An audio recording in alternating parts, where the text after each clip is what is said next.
नमस्ते दीदी भैया, देखिए हमारे यूट्यूब चैनल पर जा रहा है सावन का गीत। बहुत प्यारा सावन का गीत है। पसंद आएगा तो लाइक शेयर करिए, कमेंट बॉक्स में बताइए, सब्सक्राइब करिए, शेयर करिए, कमेंट करिए, घंटी दबाइए, फुल आवाज में देखिए।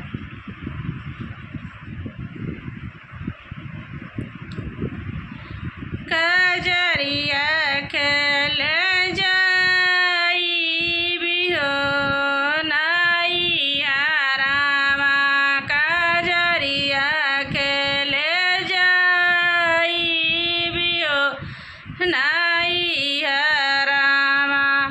जब तू ही धानिया कजरिया खल जाई हटी कुलिया दाइल जाया हो मोर से जारिया टिकुलिया दाइल जाइया हो मोर से जारिया आदि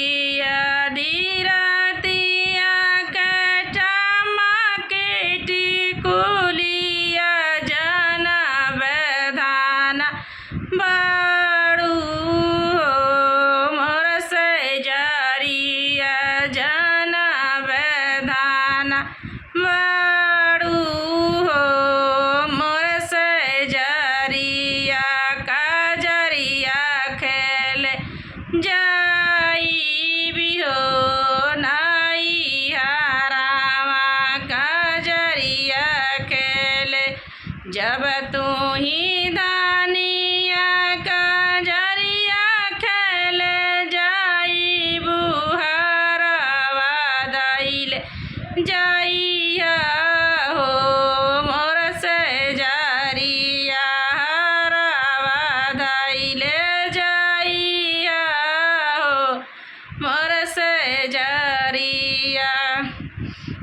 आदि आदि रातिया के चमक सिकड़िया जाना बधाना बड़ी हो मोर से जरिया जाना बधाना बड़ी हो मोर से जरिया कजरिया खेल जाई भी हो नाई हरावा कजरिया खेल जाई भी हो नाई हरावा जब तू ही धानिया कजरिया खेल जाई बुपजनिया दाइल जाइया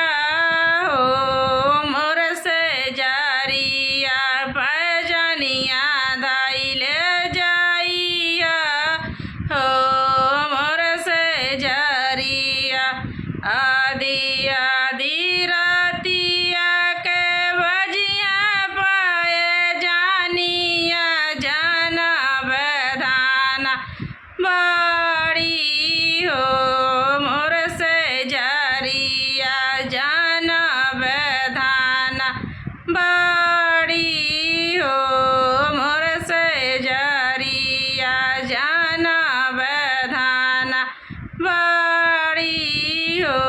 मोर से जारिया। बहुत अच्छा सावन के गीत है। पसंद आए लाइक शेयर कमेंट करके बताइएगा आप लोग।